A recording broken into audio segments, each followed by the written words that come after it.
Have you ever felt like you're in the middle of a story you didn't ask to be a part of? A chapter filled with closed doors, family drama, betrayal, or waiting that seems to last forever? If you have, you're in good company. Some of the greatest lives were not built on mountaintops of ease, but in the valleys of hardship. Today we go back to Genesis. These ancient stories hold blueprints for resilience. We'll look at Abraham, Jacob, and Joseph, uncovering the truth that turned their trials into triumphs. You'll see your struggle not as punishment, but as a sculptor's chisel, carving you into who you were meant to be. Let's start with Abraham. God promised him, "I will make you into a great nation." Sounds amazing, right? But before the promise comes the trial, the first command: go forth from your country, relatives, and father's house. God asks Abraham to leave everything that defines security, homeland, heritage, family. To leave was to become a nobody. Abraham's trial was detachment. Are you clinging to a comfort zone God is asking you to leave? A job that is safe but dead-end? Relationship that is familiar but toxic? A city that is comfortable but where your dream goes to die? Sometimes God has to remove you from the familiar to get you to the fabulous. Leaving isn't punishment. It's relocation. God cannot bless who you are becoming if you refuse to leave who you were. Abraham's trials didn't stop. He gets to the new land and he waits and waits. God promised him a son. He was 75 when he got the promise. By 85, nothing. 90, nothing. They try to take matters into their own hands. Finally, at 100 years old, Isaac is born. Isaac means laughter, because Abraham laughed at the absurdity of the promise. Abraham's second trial was patience. A delay is not a denial. Just because it hasn't happened yet doesn't mean it isn't coming. The 25 years Abraham waited weren't empty. They were character building. God was preparing the man to handle the gift. If God gave you everything you prayed for tomorrow, would you be mature enough to handle it? The wait is the gym for your soul. Let's move to the next generation. Abraham's grandson, Jacob. If Abraham was the man of faith, Jacob was the man of the hustle. His name means heel grabber or deceiver.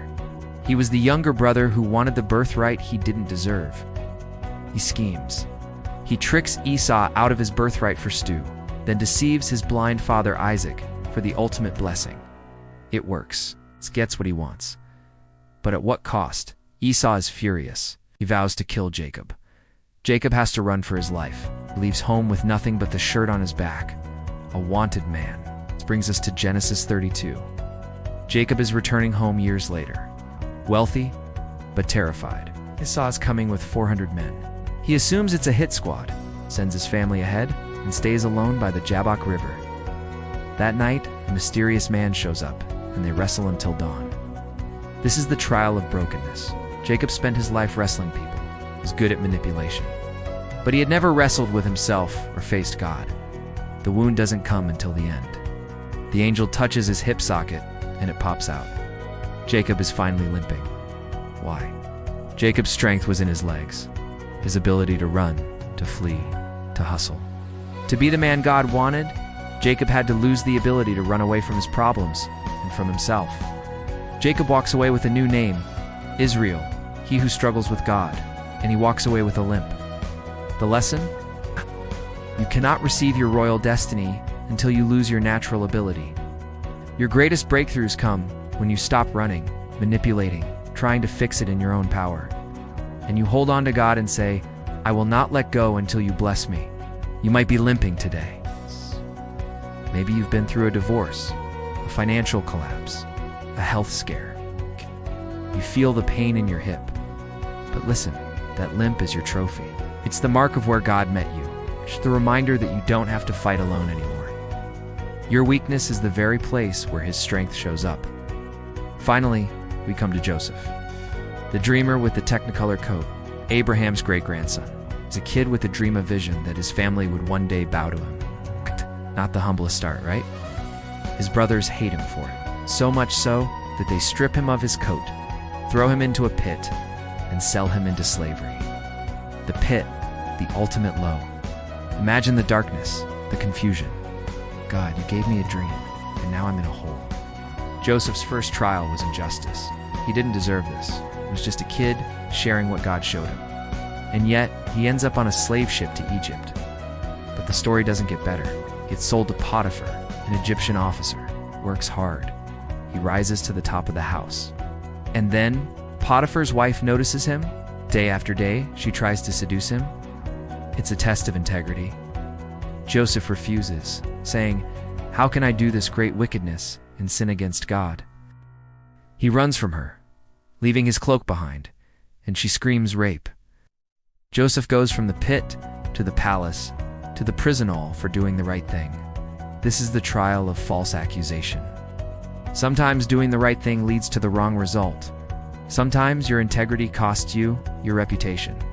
In prison, Joseph interprets the cupbearer's dream. It says, "When you get out, please remember me." The cupbearer gets out and forgets him for 2 full years. This is the trial of the forgotten promise. He's stuck. He did everything right. He was faithful in Potiphar's house. He was pure in the bedroom. He was helpful in the prison. Still nothing. This is the critical point. Why did Joseph have to go through the pit, the prison, and the false accusation? If Joseph hadn't gone to Egypt as a slave, he never would have been in Potiphar's house. If he hadn't been in Potiphar's house, he never would have been falsely accused. If he hadn't been falsely accused, he never would have met the cupbearer in prison. If he hadn't met the cupbearer, he never would have been remembered when Pharaoh needed a dream interpreted. God was positioning him. The pit was not the end of the story.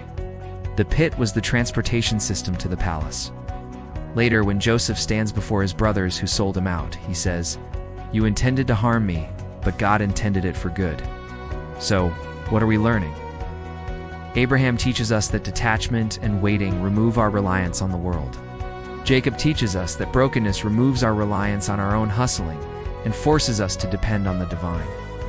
Joseph teaches us that injustice and imprisonment is often the road to promotion. You see, the trials aren't just obstacles to the promise. They are the promise in seed form. Who you become in the waiting, in the pit, in the limp, that is the gift. God is not just interested in giving you a comfortable life. He is interested in building in you a character that can carry the weight of the glory He has for you.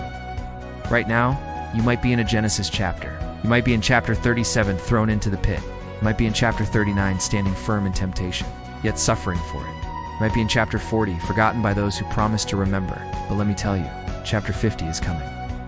In chapter 50, Joseph looks back and sees the thread. He sees that every betrayal, every tear, every sleepless night in a foreign prison was a stitch in a tapestry of redemption that would save nations, including the very brothers who hurt him. Your trial is not just about you. It is about the people you will one day save. It is about the empathy you will have for the broken. It is about the wisdom you will carry for the lost. So I want to invite you to shift your perspective today. Stop asking why me, and start asking what for. God is not punishing you. He is positioning you. He is not ignoring you. He is instructing you. He is not late. He's right on time. The same hand that allowed the pit is the hand that will pull you out of it. The same voice that was silent in your prison cell is the voice that will say to Pharaoh, "Put this man in charge." Hold on. The night is darkest just before the dawn. The wrestling match lasts until the morning. Don't let go until you get the blessing. Don't let the pain make you bitter. Let it make you better. You are not a victim of your circumstances. You are a student of your trials. And when you graduate, you won't just walk out with a diploma. You'll walk out with a story that can heal the world. Just like Abraham, just like Jacob, just like Joseph. Now, go and live your Genesis. The best chapters are yet to be written.